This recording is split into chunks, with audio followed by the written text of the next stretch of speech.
네, 안녕하세요. 손보승 회계사입니다. 예, 다들 시험 보시느라고 고생 많으셨습니다.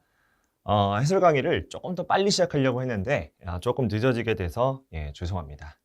자, 그러면은 해설 강의 시작하도록 하겠고요.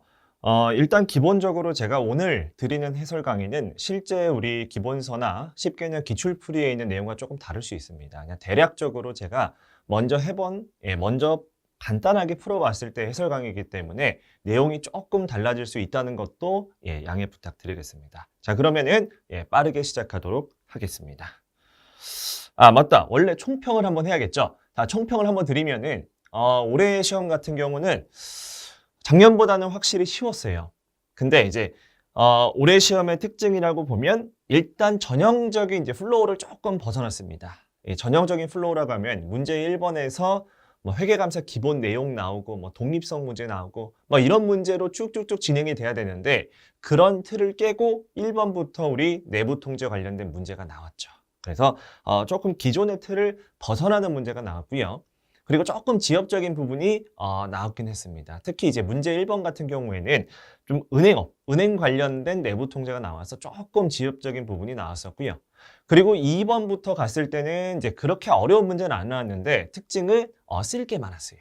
그래서 실제로 문제 자체는 어렵지 않았다라는 분들이 많았는데 시간은 부족했다라는 의견이 많았습니다. 그래서 문제가 쉬움에도 불구하고 내용도 많았고 1번 문제 어려운 문제 나오면 여러분들 당황하잖아요. 그렇기 때문에 조금 난이도가 있었다라고 볼 수도 있습니다. 자, 그러면은 본격적으로 해설 강의 시작하겠습니다. 자, 일단 문제 1번입니다. 자, 문제 1번이 일단 제일 어려웠죠. 그래서 문제 1번이 조금 여러분들을 당황시키게 하는 문제였습니다. 반면 문제 2번으로 갈수록 조금 쉬워져가지고 문제 1번을 어떻게 침착하게 하느냐가 이번 시험에서의 약간 포인트인 것 같네요. 자, 그럼 문제 1번 보겠습니다. 자, 문제를 보면 자, 내부 통제에 대한 물음이고 물음에 대한 내용을 보면 내부 통제를 이해하기 위해서 회계사는 설명식 기술서를 이용했고 쭉 내려가다 보면 투명 은행의 통제 활동입니다. 그쵸? 자, 즉 은행에 초점이 맞춰져 있다라고 보시면 되겠습니다. 은행이라고 하면 기본적으로 뭐 자금, 대출, 예금, 대여 뭐 이런 것들이 많은 산업이구나라고 일단은 생각할 수가 있겠죠. 자, 그럼 하나씩 보겠습니다. 역시나 문제는 일단 전형적인 방식이에요. 항목을 쭉 주어지고 적절한지 적절하지 않은지 고르는 문제. 적절하지 않으면 이유를 적는 거죠. 자, 그럼 하나씩 보겠습니다. 첫 번째 항목 보시면은 자, 투명은행은 자체적 신용조사를 통해 각 지점별 개별 대출 금액 3억 원까지는 횟수 제한 없이 지점장의 전결로 가능하도록 하고 그 금액을 초과하는 경우에 본사 승인을 받아 대출이 이루어지도록 한다. 자, 이거 딱 봤을 때 여러분들 어떤 의문이 들어야 되냐? 3억 원까지는 제한 없이 지점장의 전결로 가능하다. 무슨 말이에요? 내가 대출 금액을 100억을 받고 싶어요. 100억을 받으면 3억 원까지는 지점장의 전결이기 때문에 그 초과 금액은 지점장 이상, 즉 본점의 결제가 필요하다. 뭐 이렇게 해석할 수도 있겠죠. 자, 그렇기 때문에 이런 경우에 횟수의 제한이 없기 때문에 2억 5천만 원씩 40번을 대출받으면 100억 원을 대출받을 수가 있다는 겁니다. 그런 내부 통제의 미비점을 지적하는 문제였는데 사실 이게 실제 사례였어요. 사례를 보면 이게 뭐냐면 일명 쪼개기 대출입니다. 자, 쪼개기 대출의 사례를 보면요. 자, 쭉 가보시면 이런 내용 나오죠. 이게 동일인 대상의 분할 여신이라고 해서요. 조금 여기 있는 내용이랑 다를 수 있는데 동일인에 대해서 금액을 낮게 한 다음에 이 전결권자의 횟수 제한 없이 계속 결제, 계속 대출을 받게 해서 큰 금액을 대출받는 걸 의미하는 겁니다. 그래서 이런 경우에 내부 통제 미비점이라고 지적할 수가 있겠죠. 그래서 보시면은 이렇게 쪼개기 대출 방지를 위해 특정 개인에 대한 대출 관리는 지점이 아닌 전사적 차원에서 이루어져 하며 대출 신청 횟수 또한 제한이 필요하다. 뭐 이런 식으로 쓸 수도 있겠는데 현실적인 답안은 뭐 이렇게 쓰시면 되죠. 현실적 답안을 쓰실 때는 뭔가 이런 통제가 일어났을 때 어떤 문제가 생길 수 있다. 이렇게 적는 것도 가능하기 때문에 이렇게 적는 게 조금 더 현실적이지 않을까 싶습니다. 그래서 동그라미 1번은 아니었고요. 자, 동그라미 2번 보겠습니다. 자, 이거는 어떻게 같이 볼 거냐면 2번이랑 5번을 한번 같이 볼게요. 같은 우리 실무 사례 내용이라서 같이 보겠습니다. 자, 일단 동그라미 2번은 3년 내 타 지점으로 옮기도록 하고 있다. 순환 근무에 대한 내용이죠. 이때 고향에 파견된 직원은 지역에 대한 이해와 영업 확대를 위해 3년을 초과해서 계속 근무가 가능하다. 라고 나와 있고, 동그라미 5번을 보면 모범 직원에는 사용하지 않는 월차나 정기 휴가를 휴가 수당으로 대체할 수 있는 인센티브를 제공한다. 즉, 네가 일을 열심히 하면 휴가 안 가도 남은 휴가들 대체해서 남은 휴가만큼 금액으로 보상해줬다. 뭐 이런 거죠. 연차를 보상해주는 제도를 말하는 건데, 자, 이 두 가지 내용을 기억하시고요. 어디 보시면 되냐면 보도자료가 있습니다. 이게 재작년 22년 11월 4일 보도자료인데요. 이게 쭉 내려가다 보면은 이 은행 쪽에서 내부 통제의 이 부분을 개선했으면 좋겠다. 뭐 이런 내용이 쭉 나오고요. 뒤쪽에 내려가다 보면 자, 첫 번째 요거 동일부서 장기 근무자 인사관리체계 마련 이게 뭐였어요? 아까 우리 동그라미 2번 관련된 내용이에요. 기본적으로 은행 같은 경우에는 이 부서 이동이나 직무순환이 필수적입니다. 만약에 직무순환이 안 되고 나는 계속 이곳에서 일하고 싶다라고 하면 어떻게 되냐? 반드시 승인을 받아야겠죠. 승인을 받아야 되고 반드시 심사를 거쳐야 돼서 불가피하게 나는 장기 근무를 할 수밖에 없다. 이걸 입증해야 되고 승인 받아야 되는 상황입니다. 그래서 이런 내용들 때문에 잘못됐다라고 볼 수 있고요. 자, 그리고 그 다음 내용. 아까 우리 휴가 관련된 내용 중에 명령 휴가 제도라는 게 있습니다. 자, 그래서 이게 뭐냐면 기본적으로 명령 휴가라고 해서 여기 나와 있죠. 사고위험 직무수행 직원 등의 불시에 휴가를 명령하고 대직자가 해당 업무에 해당 직원의 업무를 점검하는 제도라고 해서 미국 같은 경우는 휴가를 한 달 주죠. 그게 좋은 게 아니라 뭐였어요? 모니터링 한다고 제가 기본 강의 때 말씀드렸죠. 그래서 30일을 휴가를 주면 그때 이 대직자, 그러니까 대체 인력이 이 사람이 일을 제대로 했는지 평가하는 겁니다. 마찬가지예요. 은행도 이 대체 인력이 그 사람이 했던 업무를 직접 수행하고 과거 했던 업무를 검토함으로써 이 사람이 뭔가 부정을 저지르지 않았나 이런 강제 휴가를 통해서 검증을 하는 겁니다. 그렇기 때문에 아까 우리 문제 1번에서 제기했던 내용들 요거 정기 휴가를 모범 직원에게 정기 휴가를 휴가 수당으로 대체할 수 있는 인센티브 요거는 오히려 제공하면 안 되는 거겠죠. 그죠? 나는 모범하게 하면 인센티브 제공하면 명령 휴가 안 하고 계속 한 자리에 있어서 뭔가 부정을 저질러도 아무도 감시 못할 수도 있다라는 거죠. 그렇기 때문에 2번도 마찬가지고 5번도 마찬가지고 틀린 표현입니다. 그래서 2번 같은 경우에는 3년 이상 근무회차의 경우에 순환 근무가 원칙이고 계속 근무를 위해서는 특별한 사유에 대한 심사와 승인권자의 승인이 있어야 된다. 뭐 이렇게 쓰면 좋겠지만 이건 쉽지 않은 답안이기 때문에 이 정도로. 그래서 뭔가 이렇게 되면 부정적인 효과가 있다. 내부 통제 미비점이 될 수 있다는 걸 강조하는 내용으로 쓰는 것도 강조 가능한 거죠. 자, 그리고 동그라미 5번. 아까 우리 모범 직원 관련해서 내용은 마찬가지로 얘도 이런 명령 휴가 제도 이런 거 적어도 좋겠지만 현실적으로 적는 게 좋겠죠. 그래서 현실적으로 어떻게 되고요? 휴가 기간에 대체 인력이 감시할 수 있는 모니터링 절차가 취약해질 수 있다. 뭐 이런 내용을 써도 가능한 거고요. 뭐 그 외 실무적으로 뭐 연차 촉진 제도 이런 것도 있는데 그거는 그냥 너무 실무적인 내용이다 보니까 제가 생략하도록 하겠습니다. 자, 그래서 2번과 5번도 했고요. 자, 3번 같은 경우 보겠습니다. 3번. 규모가 작은 지점의 경우에는 10년 이상의 경험이 풍부한 직원에 한하여 예금 및 대출 거래 승인과 회계 업무를 동시에 수행한다. 이건 너무 쉬웠죠. 우리 업무 분장 관련해서 자산의 기록과 보관 승인, 우리 기보 승은 분리해서 해야 된다라는 게 동그라미 3번 우리 업무 분장 관련된 내용이었죠. 그래서 이거는 쉬웠던 내용. 자, 동그라미 4번도 마찬가지입니다. 신입사원 선발 시 인적 보증 절차를 마련하고 단체 손해보험에 가입하여 금융사고에 대비한다. 자, 요것도 마찬가지죠. 요것도 크게 특이사항이 없었습니다. 그래서 옛날에는 뭐 지금도 하는 경우가 있는데 보통 이 자금 관련된 업무를 하는 사람들은 요런 인적 보증, 신원 보증 같은 걸 하고요. 최근에는 그 특정 이제 사기업, SGI 서울보증 같은 데서 이걸 대신해 주기도 합니다. 그렇게 해서 보험 가입을 하는 제도가 있다라고 보시면 되겠습니다. 조금 지엽적인 부분이 출제가 됐고요. 자, 6번 보겠습니다. 야, 이건 대손에 관련된 내용인데요. 만약에 지점이 대손이 발생한 경우에 지점장은 즉각적으로 CFO나 최고 경영자 CEO한테 보고하고 본사의 내부 감사팀이 지점에 방문해서 계약이 적절했는지 조사하고 회수 가능성을 확인한다.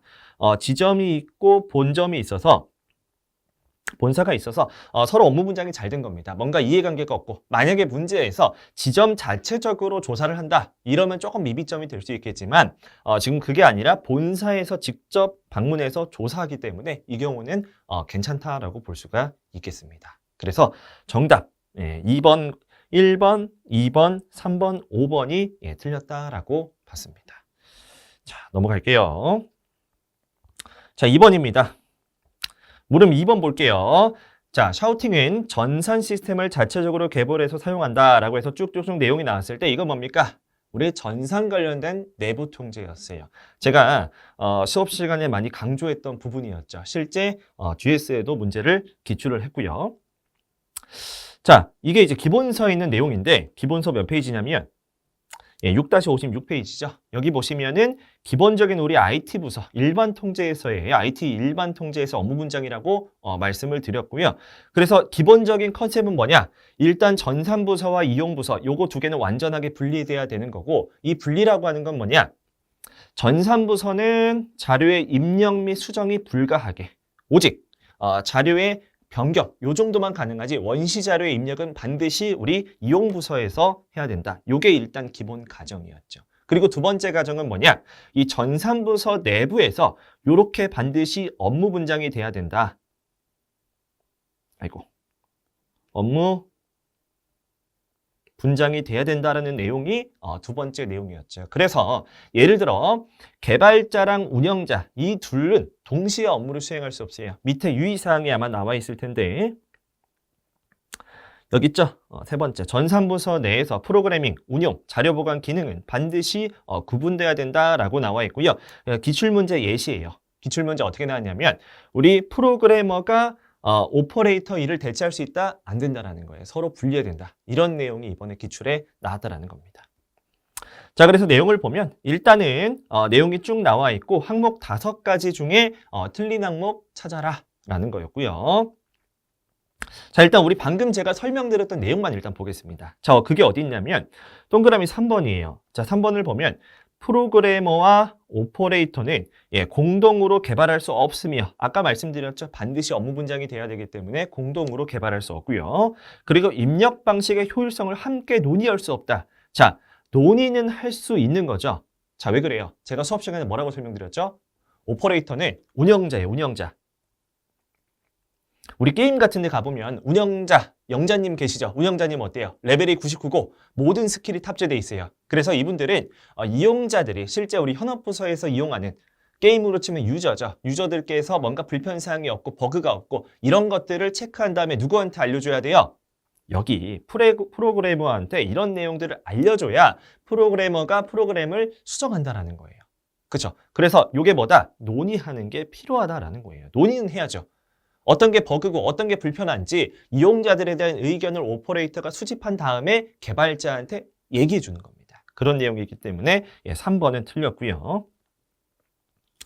자, 그리고 4번도 마찬가지예요. 시스템 분석가는 분석을 위해 필요한 자료를 입력, 출력할 수 있는 권한을 가지고 있다. 자, 기본적으로 IT 부서, 전산 부서와 우리 현업 부서 방금 설명드렸던 부분 반드시 이렇게 구분이 돼야 되고요. 자료의 입력 수정 안 되는 거예요. 원시 자료에 대한 입력은 반드시 어디 해야 된다? 여기 전산 시스템을 이용해서 자료를 입력하고 출력하는 우리 이용 부서에서만 하는 거지. 데이터 관리자는 말 그대로 데이터만 관리해야 되기 때문에 출력은 가능하겠지만 입력은 불가한 거죠. 그래서 4번도 틀렸고요. 자, 그럼 다시 1번부터 한번 보겠습니다. 자, 1번부터 보시면 전산팀 사무실에서는 접근 보안을 위해 출입금지 표시가 되어 있고 감시 카메라가 설치되어 있고 또한 출입 승인 권한이 있는 보안 요원이 출입 인원의 USB 등 저장 장치 소지 여부를 확인하여 출입 기록을 문서화한다. 뭔가 특이사항 없죠? 예, 맞는 겁니다. 우리 보안 절차에 대한 내용이고요. 보안 요원. 그쵸? 뭐 생각하시면 돼요? 우리 뭐 아파트 입구 같은 데 보시면은 우리 경비 아저씨 계시죠? 그래서 뭐 경비 인력 이런 분들을 생각하시면 돼요. 이분들도 기본적으로 출입 승인 권한이 있어서 뭔가 출입이 가능한 사람만, 예를 들어 아파트에 방문한다 그러면 몇 동 몇 호에 방문해서 우리 어떤 용무로 인해서 이 아파트에 출입을 하겠습니다. 이런 출입 통제가 있잖아요. 마찬가지입니다. 똑같고요. 자, 동그라미 2번. 전산팀의 각 구성원은 별도의 컴퓨터 단말기를 가지고 있으며 사용 시 패스워드는 보안을 위해 각자 관리하고 수시로 변경한다. 이 말이 무슨 말이에요? 요거죠, 요거. 이 각각에 대해서 너네 각각의 업무를 동시에 하지 말라는 걸 이렇게 표현을 한다는 거예요. 이게 동그라미 2번 내용입니다. 그래서 얘도 맞는 거죠. 각자 관리하는 게 당연히 맞겠고요. 만약에 공유한다 그러면 어떻게 해요? 아까 말씀드린 것처럼 개발자랑 오퍼레이터가 같이 동일 인물이 수행할 수 있기 때문에 반드시 각자 비밀로 관리해야 된다라는 거죠. 자, 5번째. 데이터 보관자는 전산팀 사무실 내 별도 서버에 백업 파일을 보관하고 있으며 해킹에 대한 방화벽을 설치하고 있다. 자, 기본적으로 우리 물리적 통제에서 사무실 내가 아니라 어디로 보관해야 돼요? 사무실 외에. 만약에 사무실에 불이 났어요.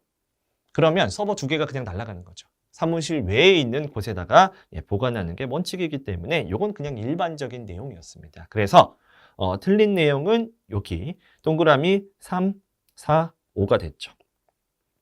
자, 넘어가겠습니다.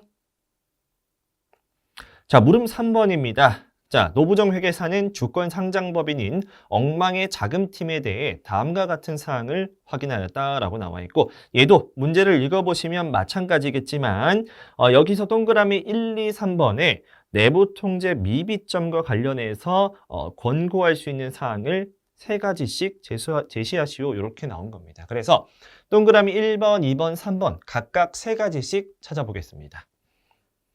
자, 일단 1번을 보면 능력과 청렴성은 인정받아 창사 이래 자금팀에서 17년째 근무하는 장근라 자금팀장은, 자, 여기부터 사실 조금 의도가 섞여 있어요. 자, 출제위원께서 출제를 하실 때는 뭔가 의도가 있습니다. 자, 17년째 근무한다라는 내용을 굳이 그냥 쓴 게 아니겠죠. 어떤 겁니까? 요런 내용. 17년째 근무했기 때문에 뭔가 순환보직을 권고해야 되지 않을까? 이런 걸 써주세요라는 게 들어가 있는 거예요. 그래서 요거를 첫 번째 미비점으로 제가 지적을 했고요. 특히 자금팀 같은 경우에는 우리 다른 팀이랑 다르게 뭐예요? 우리 현금, 특히 이제 부정 관련된 내용이 개입될 수 있기 때문에, 부정 또는 현금의 횡령과 개입될 수 있기 때문에 예외적으로 이렇게 순환보직이 필요하다. 이렇게 얘기할 수가 있겠죠. 그래서 영업팀이나 다른 기획팀 이런 데서는 계속 근무할 수 있겠지만 자금팀 같은 경우에는 횡령이 가능하기 때문에 순환보직을 권고할 수 있는 겁니다. 그렇지 않은 경우에는 모니터링 절차 강화가 필요하다. 이것도 가능하고요. 자, 넘어가서 엉망과 당좌 계약을 맺고 있는 은행에 대해 회사 명의의 계좌를 개설하거나 차입을 신청할 수 있는 권한을 갖고 있고, 자, 회사 명의의 계좌를 개설하거나 차입을 신청할 수 있는 권한이 갖고 있어요, 혼자. 자, 무슨 문제가 있을까요? 자금 팀장이잖아요. 기본적으로 팀장은 뭡니까? 제가 수업 시간에 말씀드렸죠. 팀장은 조회 기능만 있는 게 사실은 정상이에요. 그래서 입력은 팀원, 그리고 승인, 검토는 팀장. 제가 이렇게 말씀드렸죠. 그래서 입력 권한, 여기는 조회죠, 조회. 그래서 팀장이 만약에 입력도 할 수 있고 요거 승인 검토도 할 수 있다. 그러면 우리 승인 절차 미비라고 볼 수 있겠죠. 그렇기 때문에 이렇게 계좌 개설, 차입 신청 등에 대한 업무는 담당자를 별도로 둬야 되는 게 맞는 겁니다. 특히 물음 3번 보면은 주권 상장법인이라고 나와 있기 때문에 기본적으로 어느 정도 규모가 있다라고 가정을 하고요. 팀장 밑에 자금 팀원들까지 있다라고 본 거예요. 그렇기 때문에 다른 담당자가 실제로 담당하는 게 맞고요. 팀장은 승인만 하는 게 조금 더 개선, 권고할 수 있겠다라는 거고요. 넘어가서 회사명의 인감을 금고에 보관하고 본인만 아는 복잡한 비밀번호를 부여했다. 회사명의 인감 같은 경우에는 기본적으로 자금팀에서 관리하면 미비점입니다. 왜 그렇죠? 인감을 갖고 어디로 가요? 은행 가서 통장을 개설하고 자금을 인출할 수 있는 위험이 있기 때문에 반드시 별도의 인원, 별도의 팀이 관리하는 게 맞겠죠. 그래서 이것도 미비점으로 지적을 했습니다. 자, 두 번째. 안정직 차장은 경력직으로 입사해서 엉망의 자금팀에서 2년째 근무하고 있다. 안정직 차장은 업무의 효율성을 위해서 매입 채무 관리 업무를 담당하고 있다. 자, 자금팀은 기본적으로 자금의 집행 업무만 해야지 이렇게 매입 채무 관리 업무 이런 업무는 하면 안 되겠죠. 채권 채무 같은 경우에는 별도의 부서에서 담당하는 게 맞겠죠. 그렇기 때문에 요거 첫 번째 틀렸죠. 매입 채무 관리 업무는 구매팀 등 별도의 부서에서 관리한다. 자, 이래서 첫 번째 지적사항. 자, 두 번째, 자금팀장 부재 시 관련 전표를 직접 입력할 수 있으면 이건 너무 쉬웠죠. 그래서 이건 뭐 어떻게 됩니까? 당연히 직접 입력하면 우리 내부 통제 미비점이라고 말씀을 드렸어요. 니은 틀렸고요. 자, 이건 조금 어려울 수 있는데 세 번째. 실물 통제가 계좌 이체에 필요한 공인인증서와 인터넷 뱅킹 OTP를 가지고 있다. 이거 조금 실무적인 내용인데요. 이 공인인증서도 사실 조금 디테일하게 가보면 이 권한을 조금 부여할 수 있는 게 다른데 그런 내용까지 하면 너무 깊어지니까 간단하게만 설명드리면 공인인증서 같은 경우에는 회사에서 기본적으로 공인인증서만 갖고 있다. 그러면 승인은 할 수 있어요. 근데 실제 자금을 이체하려면 제일 마지막에 OTP 번호를 입력해야 이체가 가능합니다. 물론 조금 잘 돼 있는 회사는 이 OTP도 여러 개를 보유해서 동시에 입력하는 뭐 그런 것들이 있긴 하지만 어쨌든 OTP는 자금을 실제 집행하는 권한, 인증서는 승인하는 권한 뭐 이렇게 나눠보시면 좋을 것 같아요. 그래서 공인인증서와 OTP를 같이 갖고 있으면 이 사람이 승인하고 이체를 둘 다 할 수 있습니다. 그렇기 때문에 이 경우에도 업무 분장 미비로 제시를 할 수가 있겠죠. 그래서 별도의 인원이 관리하도록 둔다라는 겁니다. 자, 그래서 세 가지 지적했고 동그라미 3번입니다. 자, 동그라미 3번은 다른 문제랑 다르게 짧죠. 위에 있는 것과 다르게 짧기 때문에 거의 한 줄 한 줄을 다 미비점으로 지적해야 되는 내용이에요. 자, 그래서 한번 보면 자금팀의 도무지 과장은 매월 말 은행 계정 조정표를 작성해서 정기적으로 장부상 예금 잔액과 실물 통장을 바탕으로 은행 측 잔고를 대조하고 팀장 및 CFO에게 보고한다. 자, 일단은 첫 번째. 자금팀의 도무지 과장이 매월 말 은행 계정 조정표를 작성한다. 자, 일단은 기본적으로 가능할 수도 있어요. 어떻게 하면 가능하냐? 자금팀 도무지 과장이 작성하고요. 회계팀이나 다른 팀에서 이 은행 계정 조정표를 검토하고 확인하는 절차. 요게 있다라면 가능할 수도 있어요.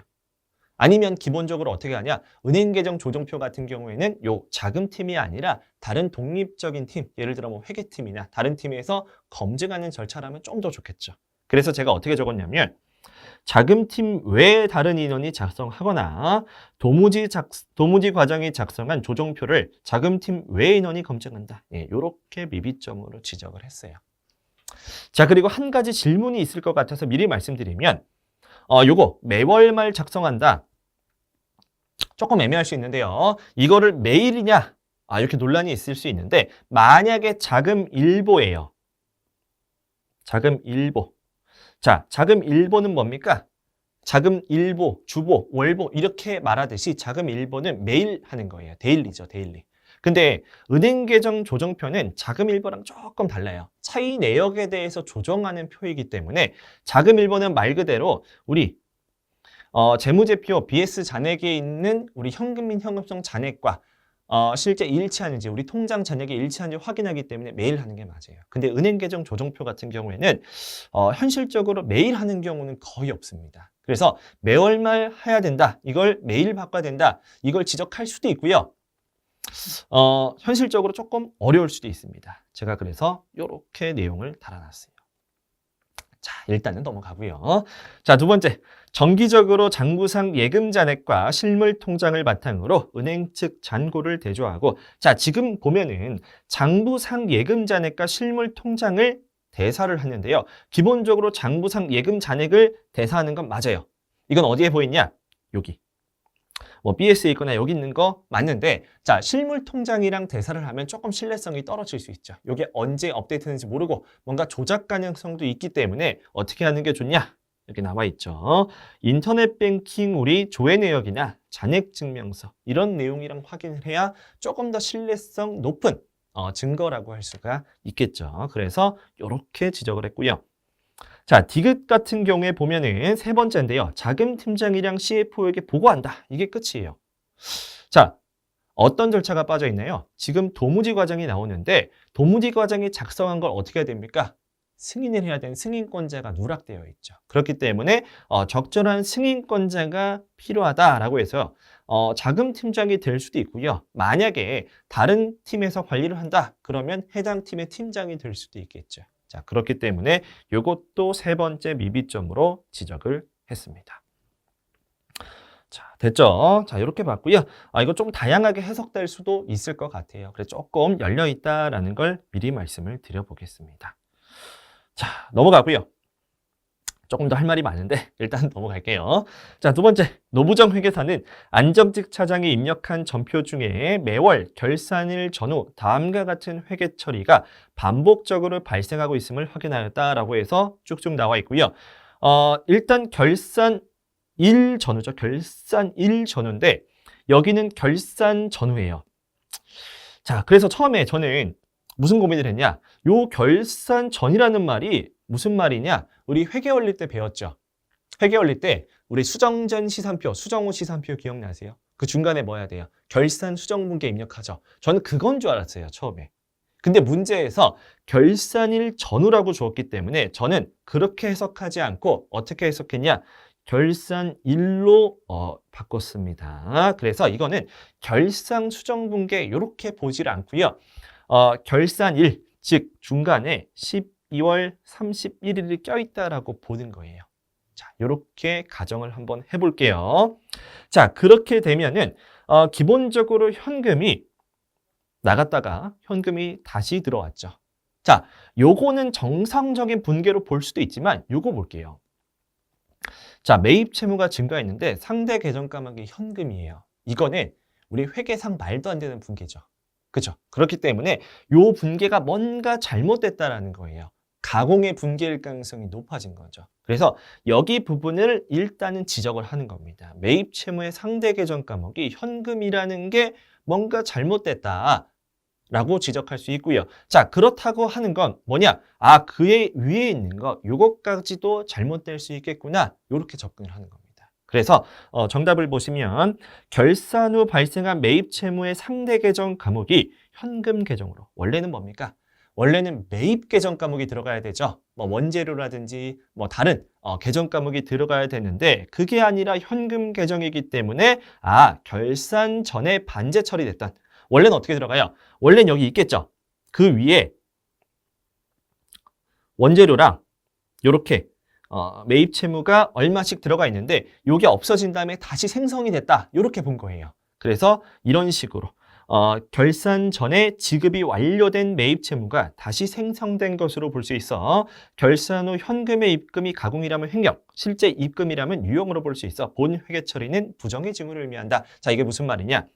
이게 현금이 실제 현금일 수도 있고요. 아닐 수도 있는 거죠. 그건 알 수가 없어요. 여기서 보고서는. 그렇기 때문에 만약에 실제 현금이면 잠깐 썼다가 다시 돌려주는 거죠. 유용인 거죠. 그게 아니라 뭐예요? 만약에 현금이 아닌데 그냥 가공전표다. 그러면은 횡령이 될 수 있죠. 횡령을 은폐하는 절차라고 볼 수 있기 때문에 이런 식으로 적어준 거고요. 이게 금융감독원 감리지적 사례에 나왔던 거죠. 어디 나와 있냐? 보시면은 이런 식으로 나와 있죠. 내용 쭉 읽어보시면은 한번 나중에 보세요. 우리 2014년 5월 23일 우리 보도자료에 나와 있는 내용이고요. 기본적으로 이렇게 매입 채무 지급으로 위장을 해서 밑에 있는 그림을 보시면 이렇게 실제로는 이렇게 돼 있는데 요거를 장부상 현금을 맞춰주기 위해서 이런 식으로 분계를 끊었다라는 겁니다. 이렇게 볼 수 있겠고요. 자, 넘어갈게요. 자, 그래서 이렇게 정리를 했고 다음 문제. 자, 물음 4번입니다. 문제 1번이 정말 길죠. 그래서 문제 1번 푸는데 아마 시간을 많이 소요를 했을 겁니다. 자, 물음 4번 보시면 내부 통제 고유 한계와 관련된 사항을 기재한 것이다 라고 나와 있어서 쭉쭉쭉 내용을 보시면 내부 통제 고유 한계 원인을 각 상황별로 기재하시오라고 해서 내부 통제 고유 한계 원인을 일단 크게 나누면 뭡니까? 부정과 오류였죠.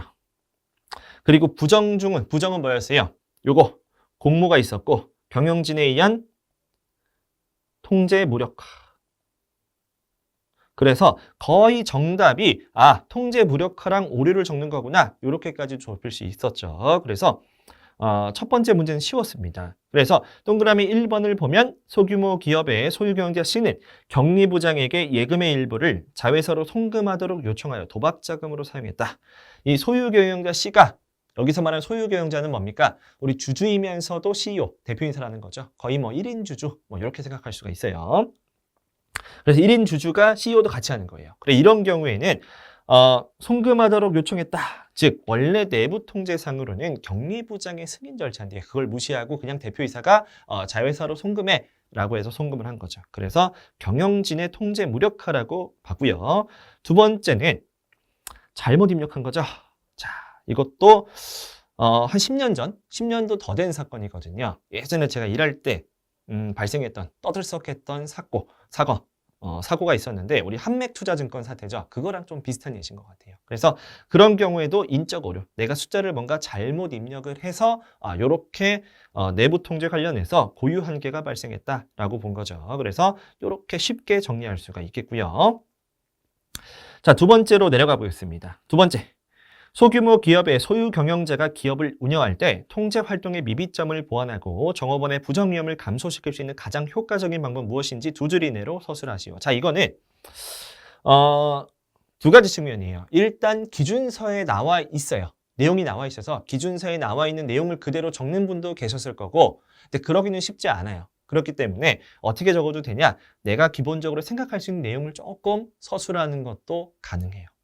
자, 그래서 이 내부 통제 활동의 미비점을 보완해야 되기 때문에 내부 통제 구성 요소 중에 통제 활동을 제외한 나머지 활동들이 있죠. 뭐 통제 환경이라든지 모니터링 이런 내용을 써주면 제 생각에 웬만하면 다 맞을 것 같아요. 그래서 저도 내용 자체를 어떻게 구성을 했냐?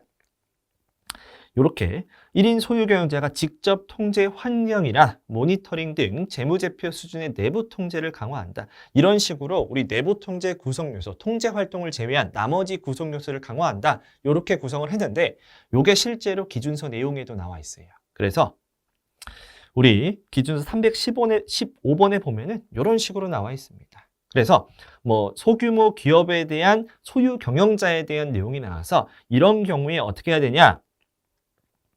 자, 이때 여기 그러나부터 보시면 소유주가 경영하는 소규모 기업이 있어서 소유 경영자는 규모가 큰 기업보다 효과적인 감사를 수행할 수 있다. 자, 뭡니까? 인원이 적기 때문에 소유 경영자가 직접 감시하기, 모니터링하기 유리하다라는 내용이 나와 있고요.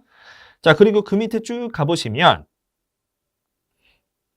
다른 소유주가 없는 경우 1인 소유 경영자가 직접적으로 감시 역할을 맡을 수도 있고 통제 환경의 성격은 다른 통제나 그 부재의 유의성에도 영향을 미칠 수 있다. 자, 이렇게 나와 있을 수 있고 밑에 쭉 보면 소규모 기업은 문서화된 행동 규범을 가지고 있지 않은 대신에 구두로 전달하거나 경영진이 모범을 보임으로써 성실성과 윤리적 행동의 중요성을 강조하는 문화를 조성할 수 있을 것이다. 통제 환경적인 내용이죠. 그래서 이런 내용을 써두셔도 좋은데 현실적으로 요거 소규모 기업의 특유한 고려사항 요거까지 공부하기가 쉽지 않았기 때문에 여러분들이 접근을 할 때는 현실적으로는 내부 통제 구성 요소 다른 부분을 강화시킨다. 뭐 이런 식으로 적으면 되겠고요.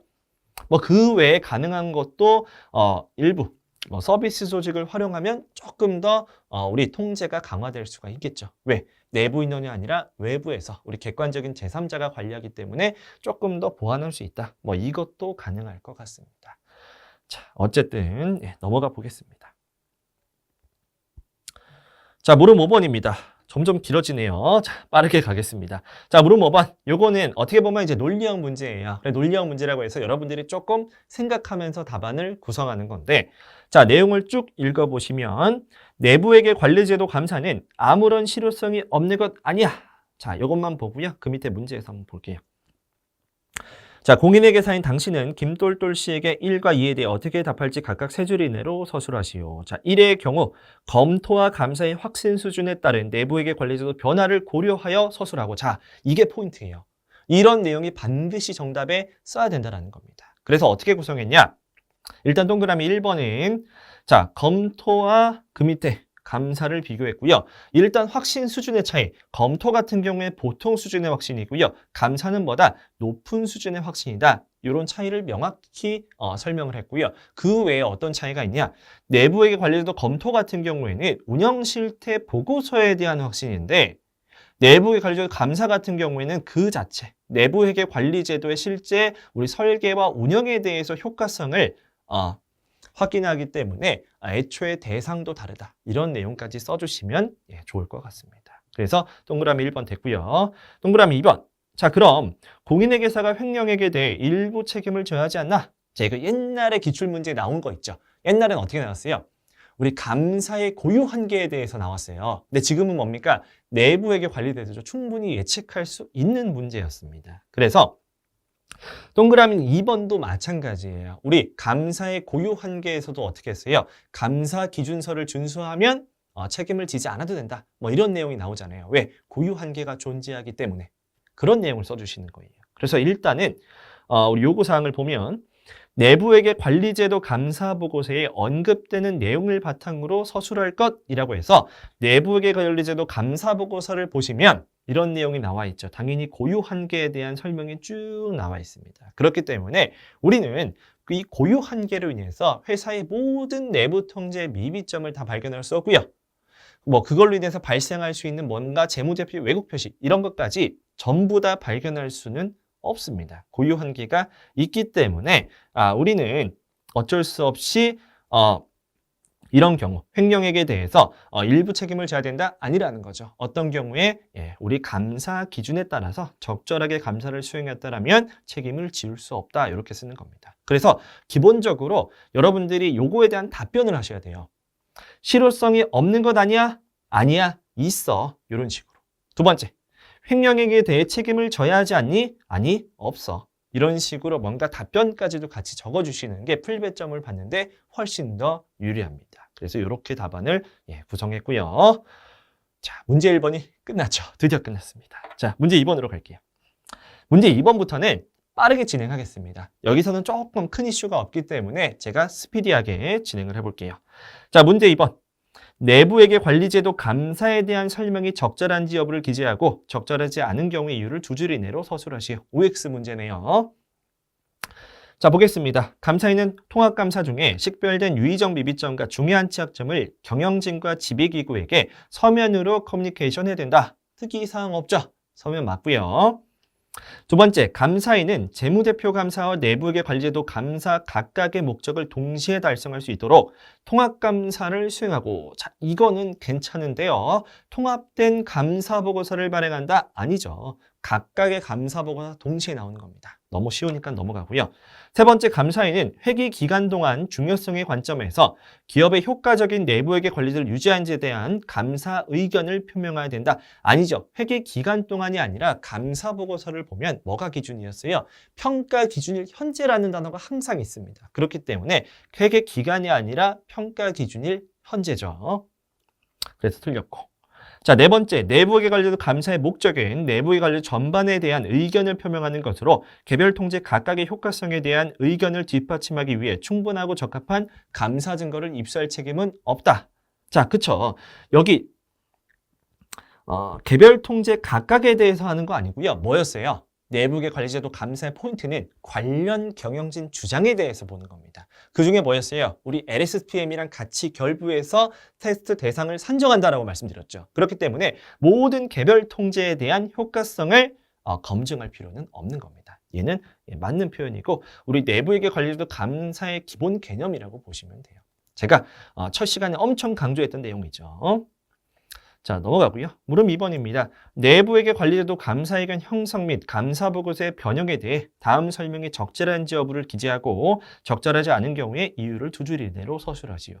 자, 올해 시험의 특징 중에 하나가 OX 문제가 유난히 많았습니다. 그래서 어떻게 보면 조금 OX 문제를 선호하는 사람은 좀 유리했을 텐데요. 이게 OX 문제의 단점은 뭐냐? 그러니까 여러분들의 입장에서 불리한 점은 이게 뭔가 하나만 틀리면 부분 점수를 못 얻을 수도 있다는 거죠. 그렇기 때문에 이런 것들 뭔가 적절하지 않았을 경우에 명확하게 써주는 게 조금 OX 문제의 어려움인데 그래도 그냥 완전 서술보다는 낫죠. 네, 어쨌든 자 가볼게요. 항목 1번 같은 경우에는 감사 업무의 제한과 중요한 취약점이 없는 경우에 적정 의견을 표명한다. 자, 범위 제한이랑 중요한 취약점이 우리 내부회계 관리제도 감사에서의 가장 포인트였죠. 그래서 범위 제한이면 의견 거절, 중요한 취약점이면 부적정. 이게 포인트였기 때문에 맞는 표현. 자, 두 번째, 경영진이 내부회계 관리제도 운영 실태 보고서에 중요한 취약점에 대해 보고하는 경우에 부적정 의견을 표명하지 않는다. 틀렸죠. 자, 기본적으로 내부회계 관리제도 감사는 경영진의 운영 실태 보고서의 기재 내용과 상관이 없습니다. 그러니까 의견 형성에 있어서 운영 실태 보고랑은 관련이 없기 때문에 의견과 연관 짓는 것 자체가 잘못된 거죠. 그래서 답안을 어떻게 구성할 수 있냐? 이 부적정 의견은 언제 표명한다? 라고 바꿔줄 수도 있고 부적정 의견은 표명할 수도 있다. 이런 식으로 뒤를 바꿔줄 수도 있죠. 그래서 저도 정답을 두 가지로 구성을 했습니다. 중요한 취약점이 발견되었다면 운영 실태 보고서의 보고 여부 관계없이 부적정 의견을 표명한다. 그렇죠? 그래서 앞에를 바꿔준 거죠. 요거를 바꿔준 거고 뒤에 부적정 의견 표명할 수 있다. 이렇게도 바꿔줄 수가 있어서 둘 다 구성을 해왔고요. 자, 세 번째, 유의적 미비점 또는 중요한 취약점이 존재하는 경우에 부적정 의견을 표명하죠. 아니죠. 유의적 미비점은 의견 변형의 사유가 아닙니다. 자, 네 번째, 감사 업무 범위의 제한이 존재하는 경우에 의견 거절을 표명한다. 맞죠. 특이사항이 없습니다. 넘어가겠습니다. 자, 문제 3번입니다. 자, 윤리기준. 기본적으로 요거는 문제 1번이 나와야 되는데 최근에 트렌드를 조금 변경해서 문제를 출제를 했네요. 자, 보면은 물음 1번 간단하니까 빠르게 얘기해 볼게요. 자, 이 중에서 문제가 뭐였냐? 밑에 들어가 보시면 고려해야 할 윤리 강령을 적는 겁니다. 뭡니까? 그냥 암기형이에요. 여러분들 암기했던 내용 그대로 쓰시면 되고요. 자, 항목 1번 같은 경우에는 광고를 계획한다. 광고죠. 광고 뭡니까? 우리 전문가적 품위 관련된 내용이죠. 그래서 금지되는 광고, 남을 비난하는 광고나 허위 광고하면 안 된다. 이런 것들도 공부를 했었죠. 자, 그리고 동그라미 2번도 빠르게 넘어가 보면 밑에만 볼게요. 자, 시회계법인이 질문하였으나 원하는 답변을 얻을 수 없었는데 D회계법인에 대해서 의견을 구했다. 제2 의견이죠. 제2의견은 뭡니까? 전문가적 적격성과 정당한 주의 강령. 자, 요거 기본 내용이 있기 때문에 넘어가겠습니다. 자, 문제 2번. 자, 문제 2번 조금 얘도 신유형이 나왔습니다. 얘는 기본적으로 어떻게 나옵니까? 우리는 독립성 훼손 여부가 아니라 감사 업무 수임 여부를 기재하는 게 우리 그동안의 트렌드였죠. 근데 여기서 뭡니까? 독립성 훼손 여부이기 때문에 뭐 안전장치 이런 거 고려하지 않고요. 훼손 여부만 고려하는 거예요. 그래서 어떻게 보면 조금 더 난이도가 쉬웠다라고 볼 수도 있겠죠. 자, 그래서 하나씩 보겠습니다. 자, 김대한 회계사, 사원인 김대한 회계사는 재무대표 감사를 수행하고 있고요. 감사를 수행하기 전부터입니다. 전부터 주택담보대출을 받았고요. 이때 만기가 도래해서 동일한 조건으로 만기를 연장하였다라고 나와 있죠. 자, 감사 계약하기 전에 우리 금융기관과의 금융회사와의 약관에 따른 대출 같은 경우에는 괜찮다라고 말씀을 드렸죠. 자, 그렇기 때문에 이 경우에는 독립성 훼손이 없고요. 그 다음에 읽어보면 감사 기간 동안 동주택담보대출의 만기가 도래해서 동일한 조건으로 만기를 연장했다. 이것도 괜찮은 거죠. 만약에 이런 내용이 나왔어요. 만기를 연장하고 이에 따라 시장 이자율을 반영해서 이자율이 변동하였다. 이것도 괜찮은 거죠. GS 문제에 나왔던 거죠. 그렇죠. 그래서 GS 문제 푸셨던 분들은 그냥 쉽게 맞출 수 있었습니다. 자, 이런 경우에 만기를 연장하는 거 오케이입니다. 자, 두 번째, 비회계법인 사원인 김한국 회계사는 대한그룹의 재무제표 감사를 수행하고 있고 대한그룹부터 받은 감사보수 총액이 비회계법인의 연간 매출액의 30%에 달한다. 자, 여러분들은 뭘 보셔야 된다? 30%에 달한다. 그러니까 뭔가 문제를 낼 때는 이런 식으로 의도가 깔립니다. 무슨 얘기예요? 30%에 달한다. 출제위원인 내가 볼 때는 30%에 달한다. 상당한 부분이야 라고 뭔가 얘기하는 것 같지 않나요? 그러니까 애초에 높다라고 이렇게 표현을 해준 겁니다. 그래서 우리는 뭐 한다? 일단은 감사보수 총액에서 상당한 부분을 차지하고 있다라고 판단을 하시는 게 좋습니다. 그래서 동그라미 2번은 훼손 여부 예라고 표시를 했어요. 자, 넘어갈게요. 뭐 안전장치 이런 건 고려하지 않고 훼손 여부만 판단한 겁니다. 여기 써 있네요. 자, 넘어가서 동그라미 3번. 시회계법인의 사원인 김만세 회계사는 을은행의 재무대표 감사를 수행하고 있고 감사기간 중에 김만세 회계사는 여유자금이 생겨 5천만 원을 한도로 예금자 보호법을 적용받는 을은행의 예금 상품에 서류 가입하였다. 자, 감사기간 중이에요. 아까 위에랑 뭐가 달라요? 수행하기 전이잖아요. 그렇기 때문에 중은 독립성 훼손 사유가 되겠습니다. 그래서 이 경우에도 생각해보니까 이거 뭡니까? 제가 GS 1회차 올해 GS 1회차에 전부 다 은행이었어요. 동그라미 1, 2, 3, 4번 다 은행이지 않았나요? 특권자 나오고 은행이었는데 거의 비슷하게 나온 것 같습니다. 자, 그래서 이것도 넘어가고요. 자, 동그라미 4번 D회계법인은 대한교육과 IT 프로그램을 공동으로 개발 판매하고 있다. 자, 뭡니까? 우리 중요한 우리 재무적 이해관계. 그쵸? 우리 이걸 뭐라고 합니까? 친밀한 요거 사업관계라고 하죠. 원래는 뭡니까? 친밀한 사업관계 같은 경우에 서로에게 둘 다 중요하지 않을 경우만 수임한다. 이런 거였는데 그런 거 고려할 필요가 없는 거죠. 고려할 필요가 없이 그냥 친밀한 사업관계다. 그러면 기본적으로 독립성 훼손 사유가 되는 겁니다. 그렇기 때문에 얘도 동그라미죠. 자, 됐죠? 그래서 문제가 조금 더 난이도가 쉬웠다라고 볼 수가 있습니다. 자, 넘어가서 물음 3번을 보겠습니다. 자, 물음 3번은 조금 쉬웠던 내용인데 왜 쉬웠냐? 일단 문제를 보면 윤리적 위험을 감소시키기 위한 노력, 즉 안전장치를 정리했다고 해서 이게 쭉 나와 있는 거고요. 문제는 뭐였냐면 위의 노력을 보기와 같이 4가지로 구분해서 서술하는 거예요. 즉 위에서 내용을 그냥 가져와서 쓴다라는 겁니다. 하나씩 보면서 그냥 찾아가면서 쓰면 된다라는 거죠. 그래서 일단 첫 번째, 한공해 또는 법규상 안전장치 제가 이렇게 표시를 했어요. 같은 색깔로. 자, 그래서 한공해 또는 법규상 안전장치는 감리로 들 수 있죠. 그래서 이 내용을 그대로 쓴 거고요. 이제 나머지는 업무 환경 내의 안전장치인데 첫 번째는 회계법인, 두 번째는 개별 감사 업무, 세 번째는 의뢰인 조직 이렇게 나눴고요. 자, 일단은 회계법인 전체 수준 제가 밑줄로 쳐놨습니다. 그래서 회계법인 전체, 전사적 수준의 내용, 그쵸? 전사적 수준에 대한, 즉 여기서 말한 전사적 수준은 뭡니까? 회계법인 전체 수준이라고 보는 거죠. 그래서 제가 여기 회계법인 전체 수준으로 매칭을 했고요.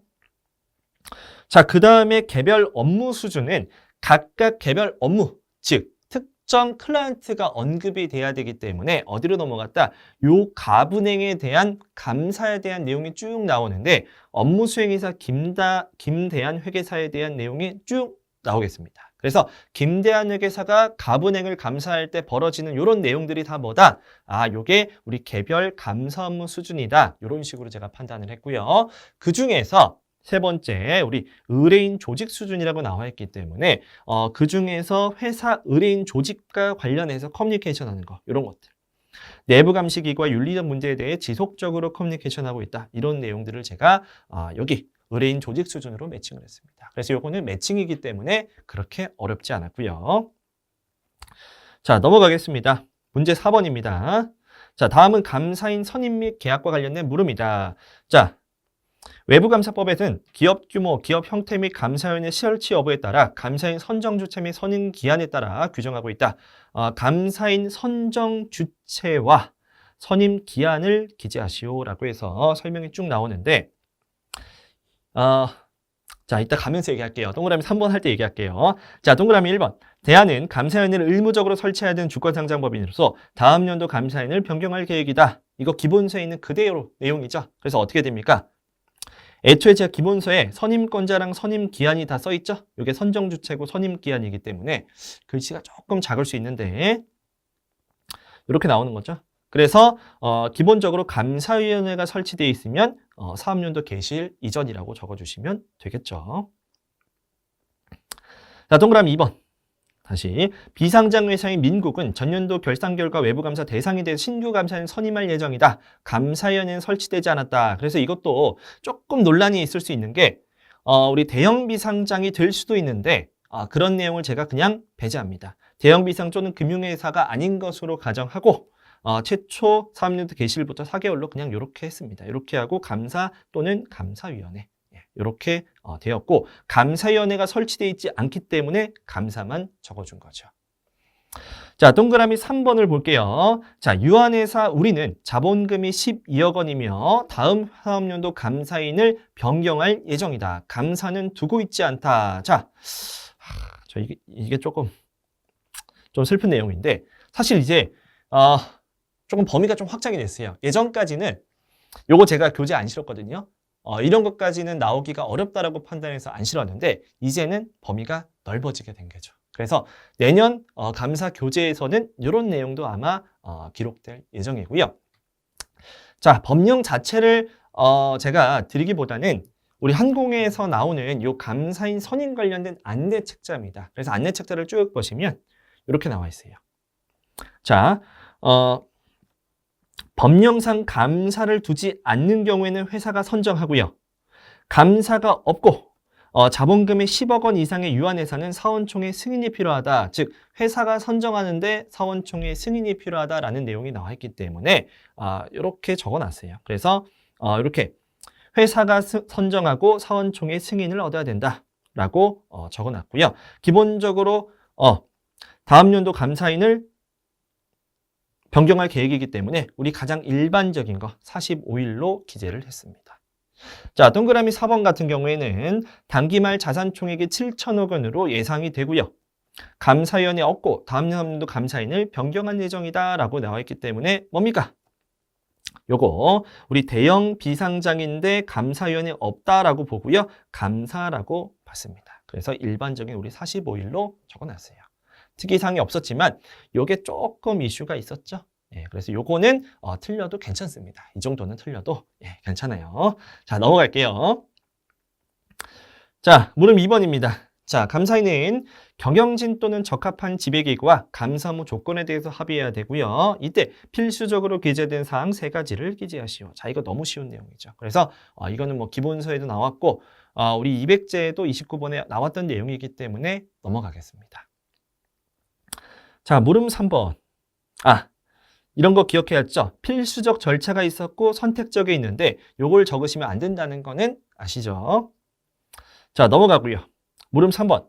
대안은 차기감사인으로 A 회계법인을 선임하고 감사계약을 체결하였다라고 나와 있고 다양한 유형의 업무를 대안에 제공한 경우에는 A 회계법인이 감사계약을 체결하고 있는 기간 중에 공인회계사법에 따라 수행할 수 없는 업무를 4가지만 기재하시오. 자, 이것도 단순 암기형 문제였죠. 그래서 기본적으로 우리 기본서에 나와 있는 안 되는 업무들 쭉 기재하시면 될 것 같습니다. 그래서 그중에 조금 문제가 어려웠던 게 뭐였냐면 여기에 총 개수가 사실상 9개밖에 없어요. 뭐 10개라고는 하지만 9개라고 봤는데 그중에 4개가 나왔기 때문에 5개 중에 4개를 적는 게 조금 어려울 수 있었습니다. 그렇죠? 그래서 조금 암기형 문제이긴 하나 어려웠던 암기형이다. 이렇게 볼 수가 있습니다. 한 3가지만 적어도 할만했을 것 같은데 4가지면 좀 많은 것 같아요. 자, 넘어가겠습니다. 자, 벌써 5번입니다. 자, 1시간 내에 끝내는 게 목표인데 조금 오버하겠네요. 자, 보겠습니다. 다음은 부정 등 특정 항목별 감사 절차와 관련된 물음이다 라고 나와 있어서 얘도 마찬가지로 OX 문제고요. 자, 1번부터 가보겠습니다. 자, 감사인은 부정의 발생을 의심할 수 있고 드물게는 이를 식별할 수도 있으나 실제로 발생했는지 여부에 대해서 법률적인 결정을 내리지 않는다. 이거 기본적인 사항이었죠. 그래서 기본서에도 제가 이렇게 나와 있죠. 그래서 법률적인 결정을 내리지 않습니다. 맞는 표현이고요. 자, 2번째, 부정의 오류와 발견의 예방과 발견의 주된 책임은 감사인뿐만 아니라 기본적인 책임은 누가 있습니까? 우리 지배기구랑 경영진한테 있는 거죠. 그래서 이것도 틀린 내용 아니오죠. 그래서 요 경영진이 주된 책임은 있다. 요 기본서 8-9페이지 나왔던 내용 넘어가고요. 자, 3번. 감사인이 경영진의 부정으로 인한 중요한 왜곡 표시를 발견하지 못할 위험은 실제 관련 업무를 담당하는 종업원의 부정으로 인한 경우보다 작다. 아니었죠. 자, 그래서 이렇게 나와 있죠. 요거 이제 요것도 기본서에 있는 가장 기본적인 내용, 경우보다 크죠. 크다라고 나와 있죠. 자, 동그라미 4번. 감사인이 경영진의 내부 통제 무력화 위험을 허용 가능한 수준 이하로 평가한 경우 그 근거를 문서화하고 추가적인 감사 절차는 수행하지 않을 것이다 라고 나와 있는데, 통제 무력화는 뭡니까? 감사인의 평가 결과와 관련 없이 반드시 해야 되는 거죠. 이것도 가장 기본적인 내용이죠. 그래서 나와 있죠. 평가 결과에 관계없이 유의적 위험이므로 다음의 감사 절차를 계획하고 수행해야 된다. 그래서 평가랑 무관하다. 이게 포인트였고요. 넘어가겠습니다. 자, 물음 2번입니다. 회계법인의 김나라 회계사는 외감법에 따라 대안에 대한 외부 감사를 수행하고 있다. 김나라 회계사는 특관자 거래에 관해서 다음 절차를 수행하였다. 자, 이거는 뭐였어요? 아주 기본적인 내용이죠. 그래서 특관자 관련해서 기본 암기사항만 다 갖춰졌다라고 하면 그냥 쉽게 풀렸던 내용이니까 넘어가도록 하겠습니다. 그래서 이거 실제로 기본서에 다 나와 있는 내용이에요. 그래서 쭉쭉쭉 넘어가시면 되는 거고요. 심지어 요거는 제가 200제 OT 강의에서 설명한 예시가 그냥 그대로 나왔죠. 잘 찍었죠. 그래서 요거 200제나 기본서 봤었으면 충분히 맞출 수 있는 단순 암기형 문제였습니다. 자, 넘어가고요. 물음 3번. 자, A 회계법인의 김나래 회계사는 2차 전지를 제조 판매하는 대한의 X3년 재무제표에 대한 외부 감사를 계획하고 있다라고 나와 있고요. 내용을 쭉 보면 이것도 사실 단순 그냥 기준서 암기형이 있습니다. 그래서 동그라미 1번 우리 회계추정치 관련한 암기사, 동그라미 2번 비회계법인이 수행한 업무의 유의성과 관련 수행하는 절차. 비회계법인 위에 가시면 알겠지만 경영진이 의뢰한 우리 외부 전문가였죠. 그리고 나채강 회계사는 여기 A 회계법인이 나채강 회계사를 활용하기로 했다라고 했기 때문에 우리 지금 감사인 측 전문가 활용에 대한 내용이죠. 기본적인 암기사항이기 때문에 얘도 그냥 넘어가도록 하겠습니다. 그래서 우리 기본서나 우리 200제에 나와 있는 내용 그대로 그냥 쓰시면 되는 내용이었어요. 자, 요것도 넘어가고요. 자, 물음 4번. 얘도 마찬가지예요. 우리 법규 준수 관련된 우리 감사 절차를 서술하는 거였고요. 얘도 마찬가지로 기본서랑 우리 200제에 그대로 나와 있는 내용이기 때문에 요것도 그냥 넘어가도록 하겠습니다. 이렇게 단순 암기형 문제는 제가 빠르게 넘어가 볼게요.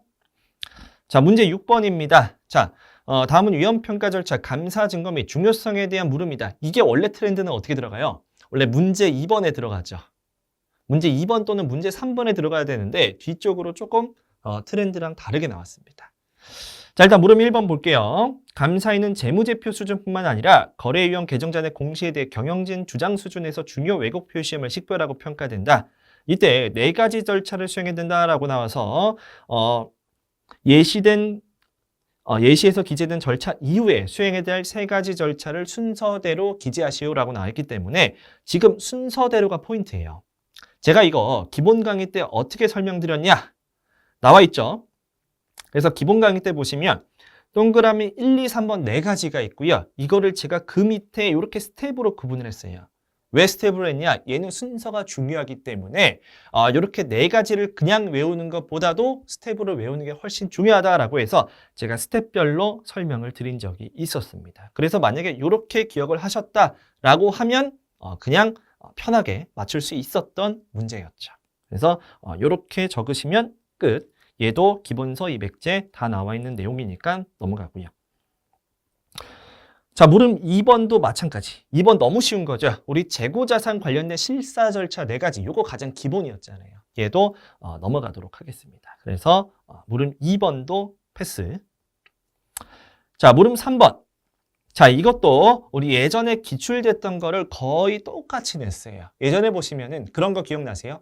우리 재고자산 관련해서 이 코로나로 인해서 재고자산 평가 손실이 그 해에 갑자기 일시적으로 발생해서 회사의 당기순이익이 갑자기 줄어들었습니다. 그래서 중요성 금액이 막 플럭체이션이 커져요.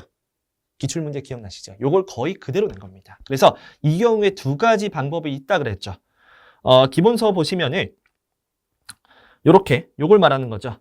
그래서 만약에 세전손익의 변동이 큰 경우에는 뭐 매출액이나 매출총이익으로 하고 만약에 과거의 안정적인 추세와는 달리 단기 세전이익의 예외적인 증감이 있다. 그러면 과거 실적에 기초하여 정상적 수준으로 조정된 세전이익이 적절할 수 있다.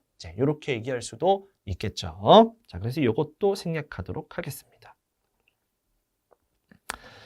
자, 그래서 간단하게 설명드리면 그래서 매출로 만약에 적으실 분들은 이렇게 세전손익으로 벤치마크로 사용하지만 세전손익의 변동성이 크기 때문에 총매출액을 한다라고 적겠고요. 만약 그게 아니라 나는 세전이익으로 하겠다. 그럼 뭡니까? 이렇게 일시적인 세전 손실, 일시적인 손상차손을 제외한 금액, 즉 72억 원으로 적겠다. 뭐 이것도 가능할 것으로 보입니다. 자, 넘어가고요. 자, 문제 7번.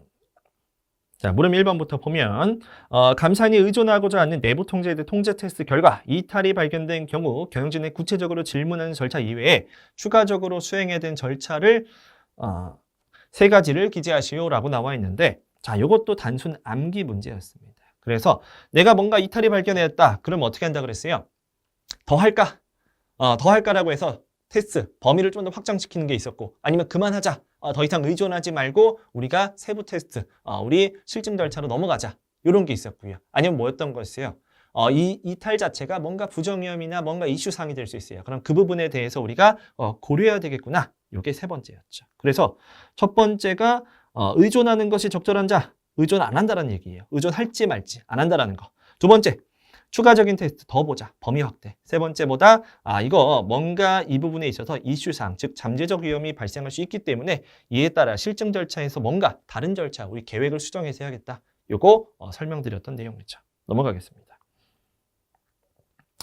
자, 물음 2번. 요것도 조금 애매한 문제긴 한데요. 자, 일단은 내용을 쭉 보시면은 어차피 여러분 문제 뭔지 다 아시니까 바로 본문부터 가보시면 이게 분석적 절차에 대한 내용인데, 문제는 어떻게 되어 있냐면 감사 기준서상 필수적으로 수행해야 되는 절차를 고려해서 수정 또는 보완이 필요한 경우 두 가지를 두 줄 이내로 서술하시거든요. 즉 스텝이 네 가지가 있어요. 그래서 스텝 네 가지 중에 스텝 3는 생략을 했어요. 자, 이 네 가지 중에 세 개가 조금 이슈가 있을 것 같아서 제가 가져왔고요. 그래서 요거 관련해서 뭔가 수정 또는 보완이 필요한 절차 두 가지를 서술하는 겁니다. 그래서 여러분들은 문제 푸실 때 스텝 1, 2, 3, 4를 일단 기억하고 있어야 되는 거죠. 자, 내용을 쭉 보면요. 회사로부터 상세하게 기록된 차입금 종류별 평균 잔액과 차입금 종류별 평균 이자율을 입수하였다. 특이사항 없고요. 자, 추가적인 조사를 하지 않고 수용될 수 있는 회사 장부상 기록된 금액과 감사인의 기대치와의 차이 금액을 결정하였다. 자, 추가적인 조사를 하지 않고 이거 다 맞췄던 거죠.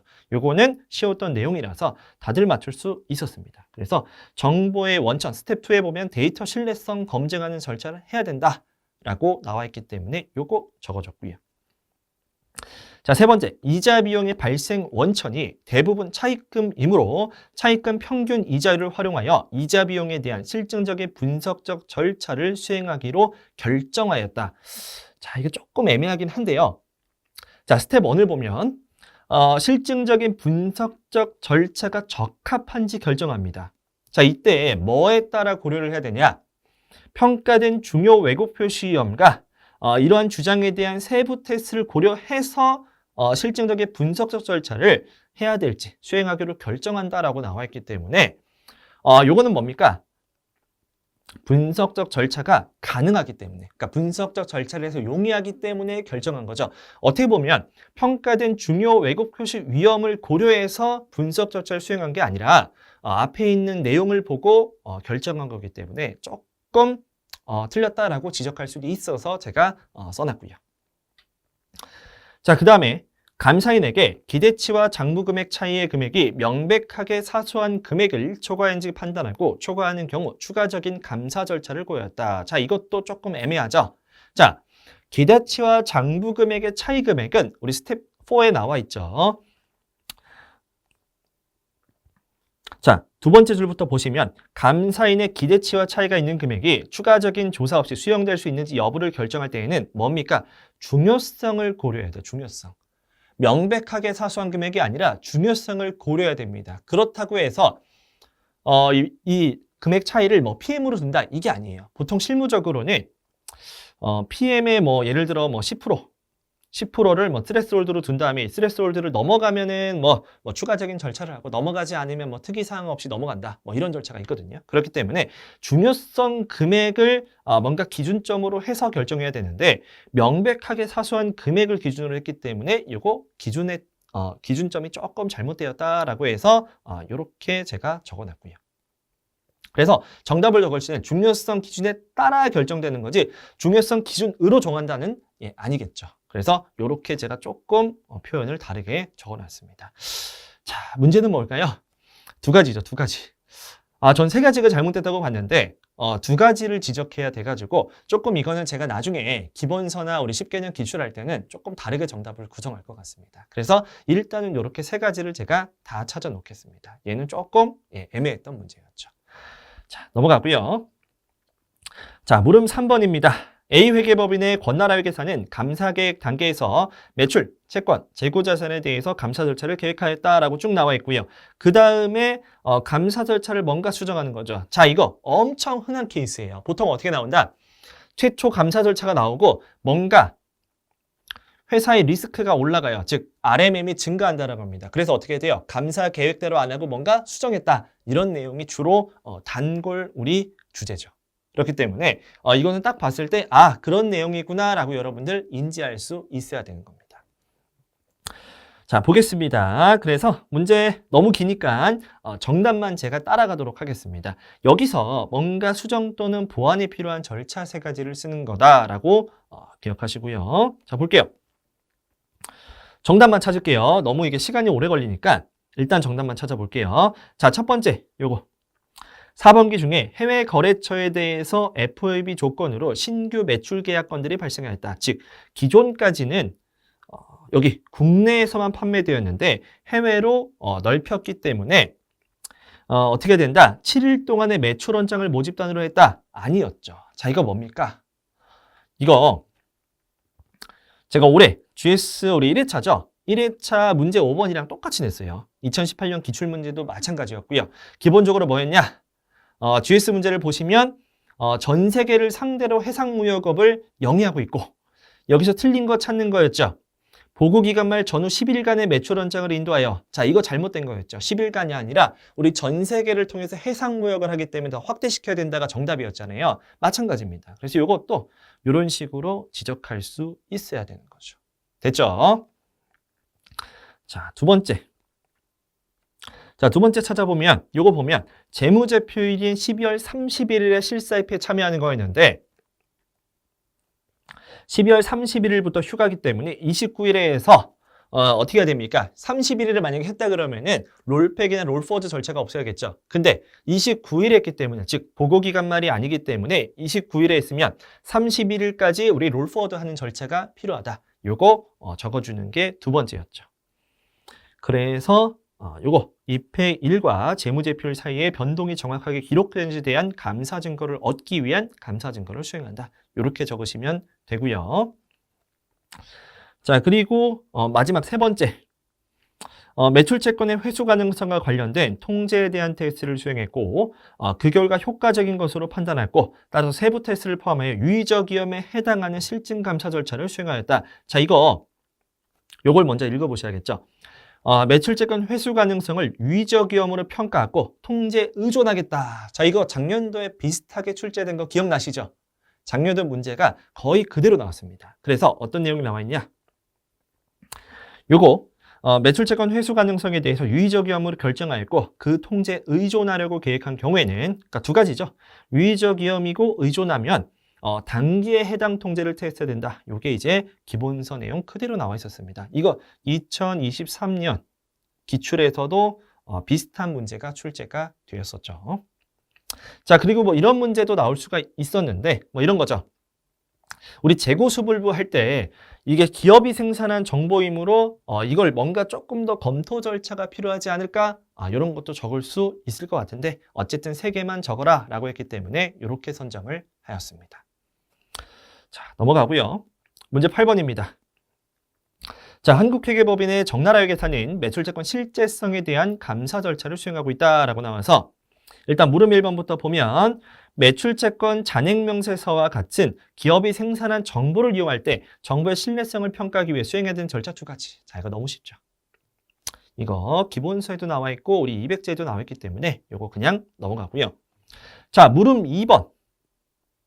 자, 요거 작년도 문제랑 거의 비슷하게 나왔죠. 근데 이것도 약간 논란이 있죠. 표본 개수와 표본 간격인데 이 개수가 과연 전체 테스트 대상 항목을 말하는 건지 아니면 여기 표본 감사에서 사용한 우리 금액비례 확률 표본 감사에서 쓰이는 표본만 의미하는 건지 이게 조금 이슈였는데 기본적으로 이렇게 적긴 했어요. 저도 이거 나중에 기본서나 10개년 기출에서는 조금 다르게 적을 수도 있는데 일단은 표본 규모이기 때문에 여기서 발생한 표본 규모로 적었고요.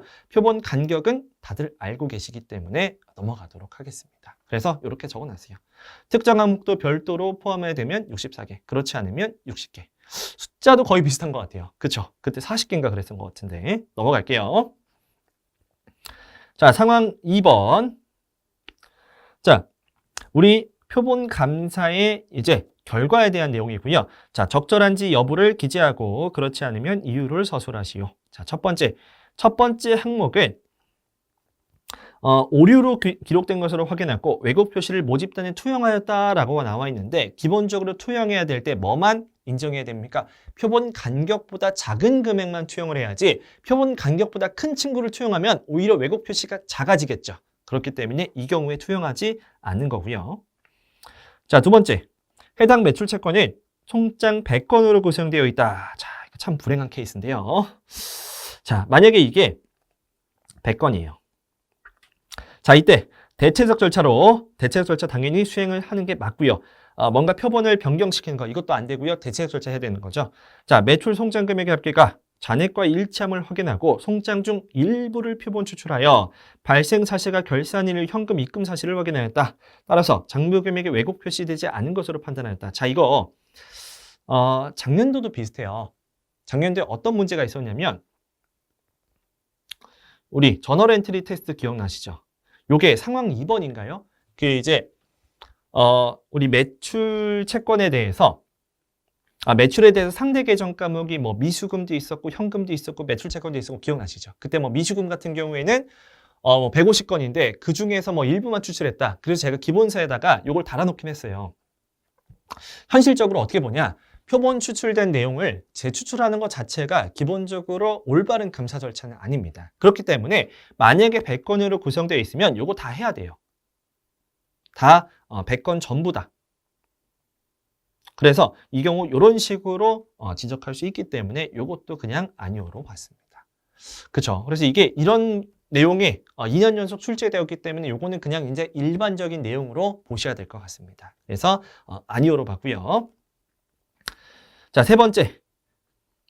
변이에 따른 차이 금액을 확인하였고 왜곡 표시 금액을 모집단에 투영하지 않았다. 자, 맞죠? 우리 변이는 투영하지 않는 게 맞고요. 자, 네 번째. 대체적 절차로 결산일 이후 전액 입금된 사실을 확인하였고 장부 금액이 왜곡 표시되지 않은 것으로 판단하였다. 특이사항이 없죠. 결산일 이후에 전액 입금된 사실을 확인하였다.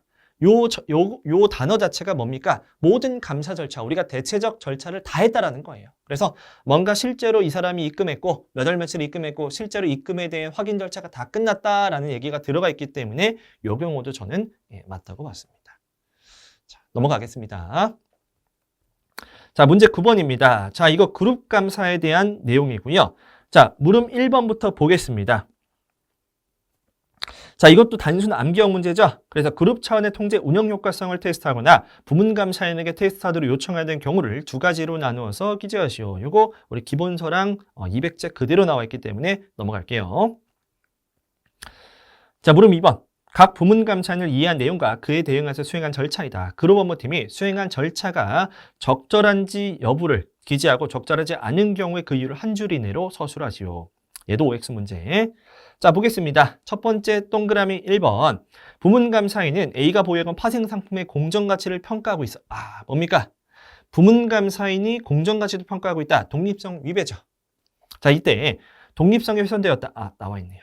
자, 이를 극복하기 위해서 자, 우리 독립성 훼손을 부문감사는 극복 불가능한 겁니다. 극복 불가능하다고 제가 설명드렸죠.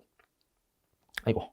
실제로 2016년도 기출에도 똑같이 나옵니다. 그래서 독립성 요구사항을 충족시키지 못하면 극복시킬 수 없습니다. 만약에 독립성이 아니라 뭔가 적격성, 역량이 조금 부족했다. 그런 경우에 극복할 수가 있지만 독립성은 극복이 불가능해요. 그렇기 때문에 동그라미 2번, 3번은 뭡니까? 극복이 가능하다라는 거죠. 극복. 뭔가 경험이 없다. 적격성 극복할 수 있고요. 그리고 이 법규 엄격한 거 극복할 수 있습니다. 다 있어요. 자, 그래서 기본서랑 200지에 그대로 나와 있던 내용이니까 얘도 넘어가고요. 자, 물음 3번 보겠습니다. 자, 다음은 한국회계법인의 그룹감사인이 그룹재무제표 감사에 적용하는 중요성에 대한 설명이다 라고 나와 있고요. 1번부터 보겠습니다. 자, 그룹 업무팀은 모든 부문에 대해 그룹재무제표 전체에 대한 중요성보다 낮은 수준의 부문 중요성을 결정한다. 주어가 뭡니까? 모든 부문에 대해입니다. 그룹 업무팀이 모든 부문에 대해서 부문 중요성을 결정한다? 아니죠. 감사나 검토가 수행된 부문만을 결정하는 겁니다. 그래서 이것도 기본서에 그대로 나와 있죠. 어디 나와 있냐? 자, 여기 나와 있죠. 이게 동그라미 1번. 감사나 검토가 수행될 부문만을 대상으로 설정한다. 첫 번째. 자, 두 번째. 부문감사인이 A를 감사하기 위해 설정한 재무제표 전체에 대한 중요성보다 그룹 업무팀이 결정한 부문 중요성이 작을 수 있다. 그렇죠? 이 경우에 부문감사인이 수행한 A에 대한 감사를 그룹 업무팀이 그룹 감사 목적으로 이용하려면 부문감사인은 부문 중요성을 기준으로 수행 중요성을 결정해야 된다. 자, 이게 무슨 말이냐면 이런 거예요. 여기에 전체 중요성, 우리 오버럴 매터리얼리티, OM이 있고요. 그 밑에 뭐가 있냐? PM이 있습니다. 수행 중요성이 있죠. 자, 이건 뭘 기준으로 해요? 얘는 우리 부문으로 가볼게요. 자, 부문 A입니다. 자, A가 이렇게 설정이 되는데 지금 재무제표 전체에 대한 중요성보다 그룹 업무팀이 결정한 중요성이 부문 중요성이 작을 수 있다. 즉 부문 중요성이 어디로 간다는 거예요? 무조건 여기 밑이라는 거예요. 그래서 여기가 부문 중요성으로 갈 수도 있고요. 부문 아니면 그 밑에 여기가 부문으로 갈 수도 있죠. 그건 몰라요. 어쨌든 부문 중요성이 밑으로 간다. 자, 이때 부문 감사 수행한 A에 대해서 감사를 그룹 감사 목적으로 이용합니다. 자, 이때 어떻게 해야 됩니까? 기본서를 보시면 자, 기본적으로 여기 팁이 나와 있긴 한데 요것도 있고요. 요것도 있죠. 자, 만약에 부문 감사, 부문이 법규 또는 기타의 이유로 감사를 받아야 되고 그룹 업무팀이 그룹 감사 목적으로 감사 증거를 입수하기 위해 부문을 이용하기로 결정하는 경우 딱 해당 내용이죠. 자, 이런 경우에 뭘 결정해야 된다? 일단 전체 중요성을 평가 한번 해보고요. 두 번째, 부문주 수준에서 결정된 수행 중요성, 즉 부문감사인이 직접 외감을 하는 거예요. 이게 PM이 결정이 되면 이거 어떻게 됩니까? 부문 중요성보다 낮게 설정을 무조건 해야 되는 거예요. 즉 어떻게 가야 된다? 부문 중요성보다 낮게 해야 돼서 이런 경우면 안 된다라는 거예요. 그래서 어떻게 돼요? 부문감사인은 부문 중요성을 기준으로, 즉 부문 중요성보다 낮은 수준으로 수행 중요성을 결정해야 된다. 맞는 거죠. 그래서 이렇게 하면 정답이 될 수 있겠습니다.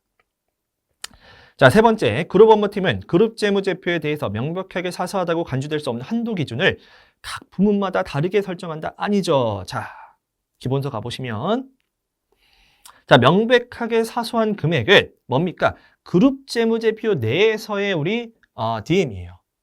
그룹 재무제표 내에서의 명백하게 사소한 금액이기 때문에 한 개밖에 없죠. 그룹 재무제표 전체 수준에서 보기 때문에 각 부문별로 설정하는 게 아닙니다. 그래서 얘도 틀렸죠. 자, 넘어가고요. 대망의 10번입니다. 자, 마지막 문제. 자, 물음 1번부터 보면 감사인이 재무제표 전체에 중요한 왜곡 표시가 없다고 결론 내릴 수 있을 정도로 충분하고 적합한 감사 증거를 입수할 수 없는 경우에 감사 의견을 변형시켜야 된다. 우리 감사 범위 제한에 대한 내용이고요. 충분하고 적합한 감사 증거를 입수하지 못하는 상황은 다음과 같은 이유에서 발생할 수 있고 보기에 해당하는 예를 두 가지만 기재하시오. 자, 이것도 조금 문제를 조금 어렵게 내셨죠. 자, 보면은 이것도 그냥 기본서에 나와 있는 그냥 기본적인 내용이기 때문에 이것도 생략하겠습니다. 자, 넘어가고요. 자, 물음 2번. 감사인이 충분하고 적합한 감사 증거를 입수하지 못하는 상황 중에 경영진에 의한 제한이 발생한 경우에 이러한 상황이 해당 감사와 관련해서 감사인에게 어떠한 점을 시사하는지 두 줄 이내로 서술하시오. 자, 시사라는 건 뭐냐면 결론이에요. 자, 그래서 일단은 요거는 조금 문제가 어떤 걸 명확하게 물어보니 조금 애매합니다. 그래서 기본서에는 사실 없는데 마찬가지일 거예요. 이거 못 외우신 분들 어떻게 생각하시냐? 그냥 내가 충분하고 적합한 감사 증거를 입수하지 못한 상황에서 어떤 결론을 내려야 될까? 이렇게 생각하시면 될 것 같아요. 그래서 만약에 첫 번째 결론, 당연히 의견 변형이거나 감사 업무 해지. 이게 우리 기본적으로 우리가 배웠던 내용이잖아요. 그렇기 때문에 이렇게 적으셔도 되고요. 지금 출제 의도를 보면 충분하고 적합한 감사 증거를 입수하지 못한 상황 중에 경영진에 의한 제한이기 때문에 여기에 약간 포커싱을 두면 여기 기준서 내용이 별도로 있긴 합니다. 그 내용이 뭐냐? 여기 나와 있죠. 그래서 경영진에 의한 제한은 부정위험에 대한 감사의 평가 또는 감사의 계속적 수행 여부에 대한 고려와 같이 해당 감사와 관련 다른 시사점을 가질 수도 있다. 요거 두 개를 써주는 게 아마 정답일 것 같긴 한데 사실 요거 적기는 쉽지 않기 때문에 요 정도 적어도 제가 볼 땐 부분 점수 받을 수 있을 것 같습니다. 그렇죠? 요 정도는 적어주시는 게 좋을 것 같아요. 자, 물음 3번. 요것도 쉬웠던 내용이죠. 일단 1번. 전반적이라고 감사인이 판단하는 경우를 두 가지 기재하시오. 그래서 제가 예시를 들었죠. 요거 세 가지. 기본서나 우리 GS에 그대로 나와 있는 요소, 그대로 나와 있는 내용. 그래서 특정 항목에 국한되지 않고 전범위, 그러니까 전체적으로 시험을 못 본 경우, 시험에 탈락하는 경우죠. 불합격하는 경우, 전반적으로 시험 점수가 낮은 경우. 두 번째, 특정 항목에 국한되는데 상당한 부분이 한 과목이 아예 꽈락이 나버리는 거죠. 그런 경우. 세 번째, 공시와 관련해서 이용자가 재무제표를 이용하는 게 근본적이다. OMR 카드에다가 여러분들 이름을 안 쓴 거. 아예 근본적으로 뭔가 잘못된 경우. 이 경우가 다 전반적인 경우였죠. 자, 요거는 단수 남기요. 자, 반가로 2번이 어려웠죠. 그래서 이게 기존 문제는 우리 감사 보고서를 보여준 다음에 틀린 걸 써라 라는 내용이어서 저 같은 경우도 GS 이외에서 의견 거절 관련된 감사 보고서 내용을 틀린 거 찾아라고 문제를 냈어요. 근데 좀 더 어렵게 내신 거죠. 어떻게 내는 거예요? 이거 눈 감고 풀어라죠. 눈 감고 네가 두 개를 한번 대사해서 어떻게 달라져야 될 때 쓰세요. 난이도 최상의 문제입니다. 눈 감고 써야 되기 때문에 최상의 문제겠죠. 그래서 이렇게 정리할 수가 있겠죠. 그래서 기본서에도 보면 제가 우리 변형되지 않은 감사 보고서랑 어떻게 변형돼야 될지 요거 언급한 적이 있습니다. 그래서 요거 그대로 표로 정리했기 때문에 이렇게 보시면 제가 표로 정리를 해놨죠. 그래서 요거 보시면 풀 수 있었는데 사실 이렇게 내면은 어려울 수밖에 없습니다. 뭔가 여러분들이 보고 찾는 게 훨씬 편한데 눈 감고 풀어야 되기 때문에 어려울 수밖에 없었고요. 자, 물음 4번.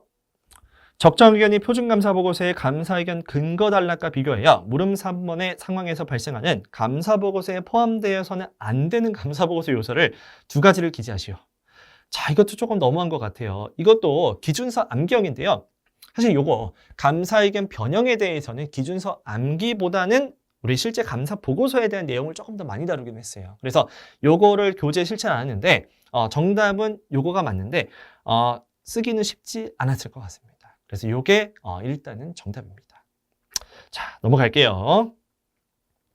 자, 물음 5번입니다. 자, 감사 보고서에서 핵심 감사 사항에 대한 커뮤니케이션 목적은 수행된 감사에 대해서 투명성을 제고함으로써 감사 보고서의 커뮤니케이션 가치를 향상시키는 데 쭉쭉 나오고요.